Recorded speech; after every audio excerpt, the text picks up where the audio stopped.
বাইরে কি মশা। লোকে বলে ফিচকারি চালালে মানে রক্ত ক্ষয় হয়, তাই মারা এই জঙ্গলে আমি ভিডিও বানাতে এসে মারা আমার অর্ধেক রক্ত তো মশাতেই ক্ষয় করে দিচ্ছে বন্ধুরা। হ্যালো বন্ধুরা, কেমন আছো? আশা করছি ভালো আছো, আর আমিও ভালো আছি। অনেক দিন পর কিন্তু এই জঙ্গলে এলাম, কিন্তু না যেটা ভাবছো সেইটার জন্য নয়।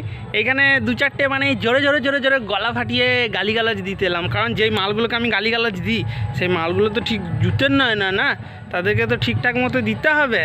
ওই জন্যই আমি এখানে এলাম। তো দেখতে পাচ্ছ কত কষ্ট করে এলাম। উফ, খানকির ছেলে, কি মশারে মারা, পুরো জঙ্গল হয়ে গেছে মশাতে ভর্তি ভাই। তাই বহু দূর ঘর থেকে মারা এইখানে আসতে হচ্ছে আমাকে গাল টাল দেওয়ার জন্যে। তো গাল টাল না দিলে তো ঠিক মজা লাগবে না, যেই মালগুলো মানে গালের উপযুক্ত তাদেরকে গাল শোনানোর জন্য এখানে আমার আসা। তো যেটা বলছিলাম, ওই যে এখন দেখতে পাচ্ছ তো রিলসে কি হচ্ছে, তো ওই মালগুলোকে তো আর পাড়ায় বসে তো আর গাল দেওয়া যায় না।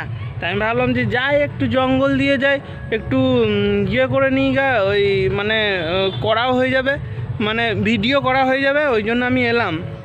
তো দেখতে পাচ্ছ এই জঙ্গলটা পুরো একদম বর্ষাকালের দিন চলছে, পুরো জঙ্গলে জঙ্গলে জঙ্গলে জঙ্গলে একদম মানে ভর্তি হয়ে গিয়েছে।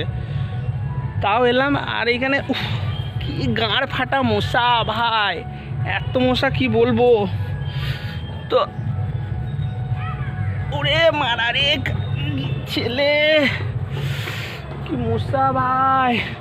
তো আমি তাও ফাঁকাটা দিয়ে চলে এলাম মশার কারণে ভিডিও বানাতে এই দিকটা দিয়ে। তো লং ভিডিও, শর্ট ভিডিও সব মিলিয়েই চ্যানেলে আসবে, তো তোমরা দেখতে থাকো।